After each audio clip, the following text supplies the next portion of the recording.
In this video, we're going to go through how the hell you work out what the payback of your solar power system will be.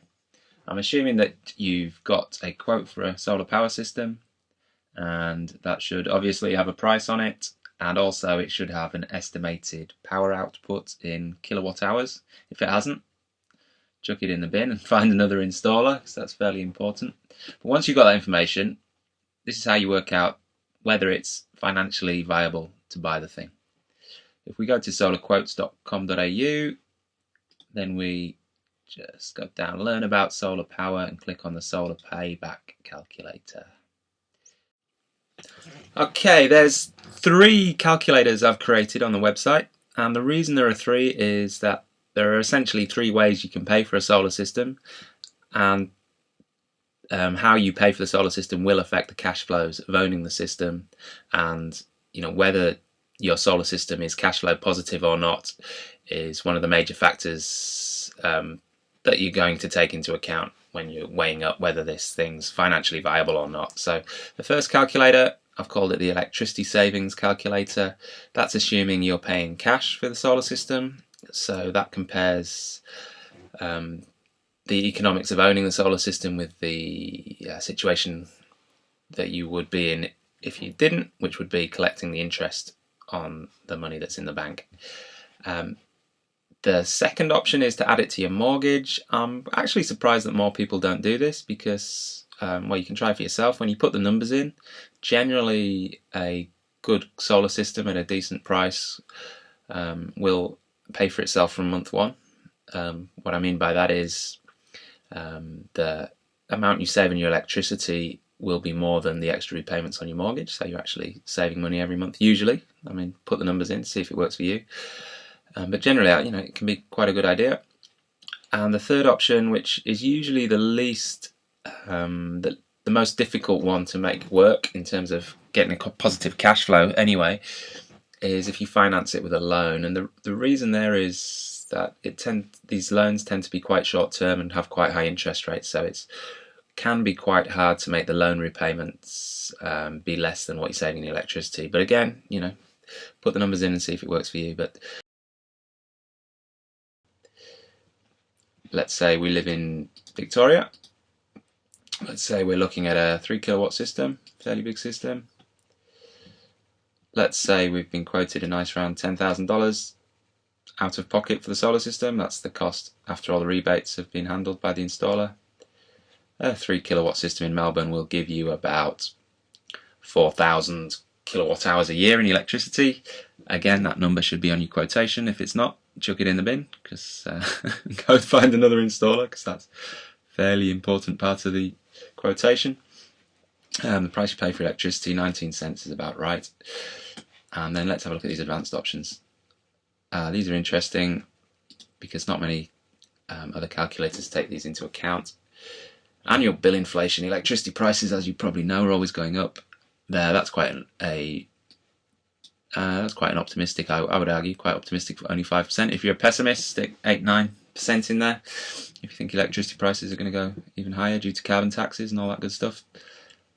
Feed-in tariff. This is asking what percentage of your electricity do you think you'll export between the hours of 10 AM and 3 PM, which is when the solar system is going to be generating all that lovely solar electricity in Victoria.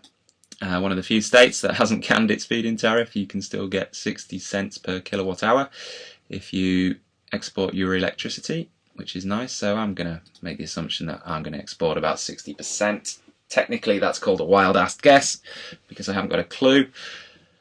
There are tools you can use to actually measure the amount of electricity you use and plot it against the time of day, which would be a much more scientific way, but 60% is a fair guess.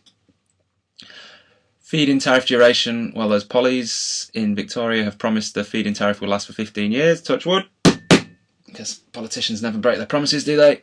So let's stick that in there. System degradation. You don't normally see this in many other calculators either, but all solar systems will degrade over time. A good quality one, 0.5%, a cheaper one, closer to 1% per year. So I think 0.5 is a good one because I'm getting a good quality system. Assume inverter replacement. Here's another one that not many people take into account. I'm assuming, as an electrical engineer, that after 15 years that box of electronics will need replacing. A lot of people will balk at this figure, think, wow, that's cheap, $800, but I think, in 15 years electronics is going to be a lot cheaper, so I think that's a fair price to replace the inverter in 15 years.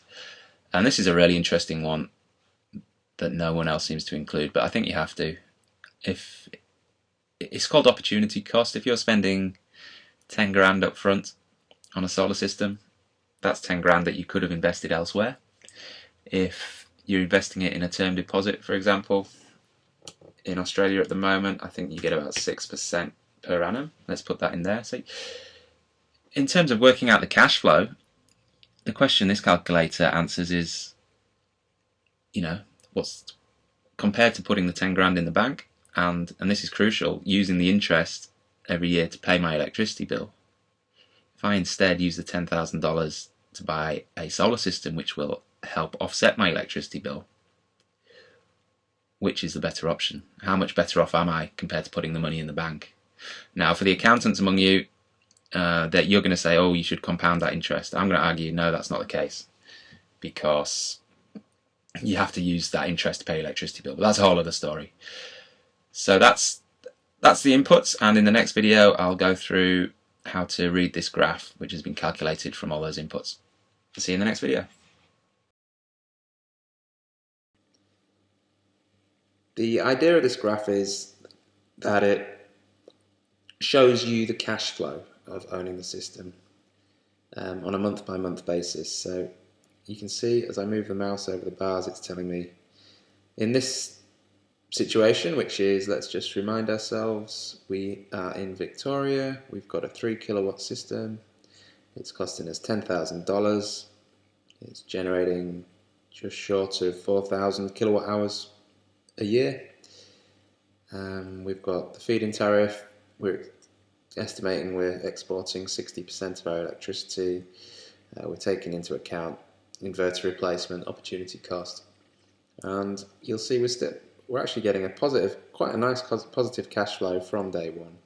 So we're starting off from the moment we switch on the solar system, we're in the green by $90 a month, and that's compared to leaving the 10 grand in the bank and collecting the interest and using the interest to pay the electricity bill. So that's what it's showing us. This dip over here is because I've assumed we have to replace the inverter after 15 years, so I'm assuming that you'll pay for the inverter over a year, so that's why you've taken a hit to your cash flow there. If we untick that box,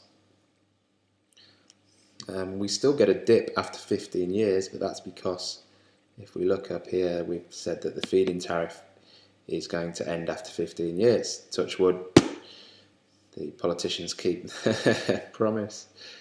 So you can see, even though the feed-in tariff's ended, you're still getting a nice positive cash flow because we're assuming the electricity prices are going to go up a hell of a lot in 15 years. Down but at the bottom beneath the graph, if you look around here, it's adding up the total electricity savings. So you'll earn $23,582.63 over the first 20 years of owning the system, which gives you a net savings of 13.5 grand, and it will pay for itself in 9 years.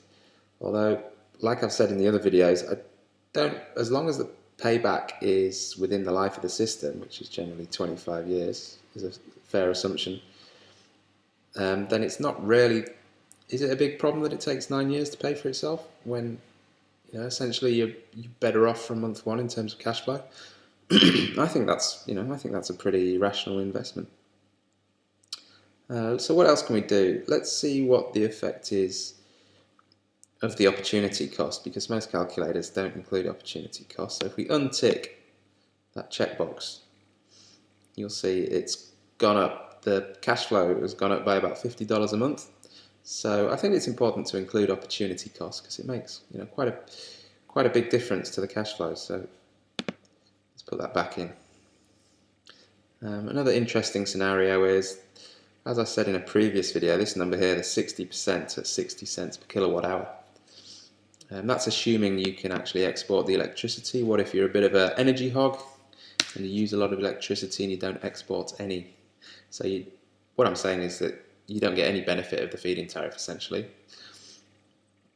Well, interestingly enough, you're still in cash flow positive territory.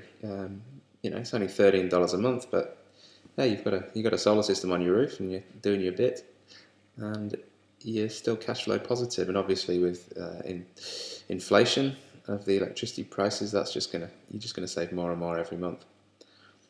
And the payback has doubled to 18 years, but I don't think that's an issue as long as you're cash flow positive. So that's how you use the calculator, how you interpret the results.